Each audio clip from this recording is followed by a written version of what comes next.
It was the Thanksgiving season of 1994 in Springfield, Virginia, and the picture of domestic bliss for the Lawrence family was shattered. Robin Ward Lawrence, a 37-year-old artist and mother, was found brutally murdered in her home. The crime scene was horrific, but the most heartbreaking detail was the silence. Robin's 2-year-old daughter Nicole was found wandering the house, having been alone with the tragedy for 2 days. The phone line was cut, and Robin's struggle had been fierce.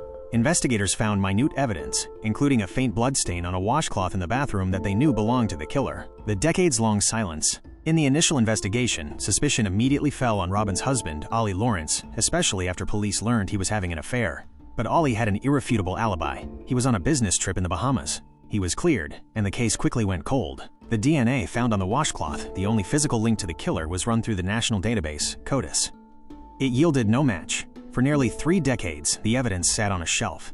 The victim's daughter grew up, the husband lived under a cloud of suspicion, and the killer remained a ghost. The breakthrough? In 2021, cold case detectives Melissa Wallace and John Long of the Fairfax County Police Department decided to try one last Hail Mary.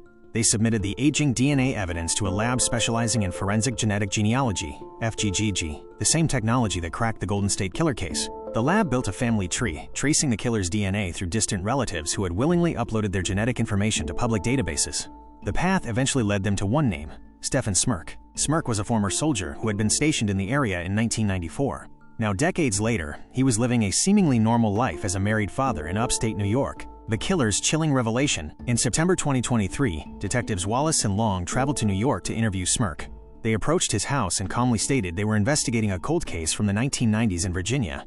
The man showed no surprise. He was stone-faced. Smerk agreed to provide a DNA sample, which quickly confirmed he was the killer. When the detectives brought him in for an interrogation, Smerk didn't hesitate. He immediately confessed. He explained he went to the house that night with no specific target and for no other reason than the desire to kill someone. He told the astonished detectives, "I honestly believe that if it wasn't for my wife and my kids, I probably would be a serial killer. I am a serial killer who's only killed once." The confession finally delivered justice to Robin Lawrence, shattered the life Smerk had built, and proved that even the deepest, coldest mysteries can be solved when science and dedication finally align.